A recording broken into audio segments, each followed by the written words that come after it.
Hello, welcome to our channel. Stocks పెరిగాయి, మన రూపాయి విలువ బలపడింది. దానికి కారణమైన న్యూస్ వివరాలు ఇలా ఉన్నాయి. 21 రోజుల కాల్పుల విరమణ విఫలమవడంతో అమెరికా, ఇరాన్ బాంబు దాడులు పునఃప్రారంభించారు. హార్మోజ్లో ట్రాఫిక్ నిలిచిపోయింది. స్టాక్స్ పెరిగాయి, రూపాయి బలపడింది. H1B వీసా మోసంపై అమెరికా దర్యాప్తు చేయనుంది. 12.5% టారిఫ్ను భారత్ వ్యతిరేకించనుంది. ప్రైమ్ మినిస్టర్ నరేంద్ర మోడీ గారు and Australian prime minister Anthony ఇద్దరూ కలిసి ఆస్ట్రేలియా ఇండియా సీఈఓతో forum and economic road map business event గురించి మెల్బోర్న్లో జూలై 9th ఈవెంట్ జరగనుంది. సో దీనిలో ఇండియాలోని ప్రముఖ వ్యక్తులు ప్రైమ్ మినిస్టర్తో కలిసి మారుతి సుజుకి సిఎండి ఆఫ్ బెల్, Shashwat Goenka, Shreyas Dholakia of Harikrishna experts and CMD of Bank of Baroda పాల్గొంటున్నారు. పిఎం మోడీ గారు ఇండియాలో 6G టెక్నాలజీ సిగ్నల్స్ గురించి వర్క్ జరుగుతుందని చెప్పారు. ఆస్ట్రేలియా నుంచి 500 మిలియన్ ఇన్వెస్ట్మెంట్ ఇన్ఫ్రాస్ట్రక్చర్ కోసం మోడీ తీసుకొచ్చినందుకు సీతారామన్ గారు ధన్యవాదాలు తెలిపారు. ఎథనాల్ వల్ల ఇంజన్ డ్యామేజ్ లేదు, అలాగే ఇంజన్ పర్ఫార్మెన్స్ మైలేజ్ లాస్ లేదని చెప్పారు union minister Hardeep Singh Puri. Ethanol programme లేకుంటే 20% ఎక్స్ట్రా క్రూడ్ ఆయిల్ కొనాల్సి ఉంటుందని యూనియన్ మినిస్టర్ చెప్పారు. సో ఇండియాలో ఫ్యూయల్ రేట్స్ తక్కువ ఉండడానికి సాయపడుతుంది.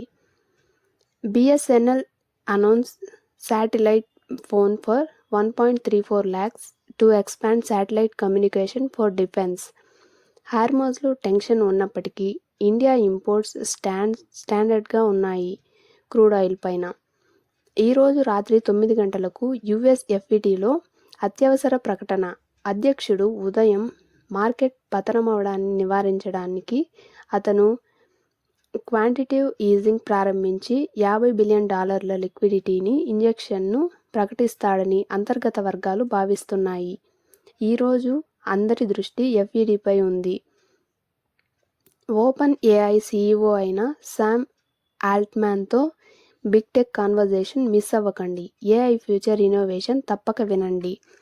గత 2 వారాల్లో టెహ్రాన్ నౌకలు రాకపోకలు పెంచిందని అమెరికా చర్యలు హార్మోజ్ని తిరిగి తెరిచే ప్రక్రియను తీవ్ర అంతరాయం కలిగిస్తున్నాయని ఇరాన్ గాడ్స్ నేవీ తెలిపింది.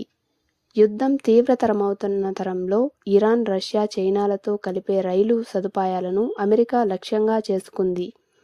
ఎవరి అనుమతి కోరలేనిది లెబనాన్ వైదొలగడంపై ఇరాన్ యుద్ధానికి ధిక్కరిస్తూ SanDisk, Micron and other chip stocks కోల్పోవడంతో నాస్డాక్ ఫ్యూచర్స్ పాజిటివ్ అయ్యాయి.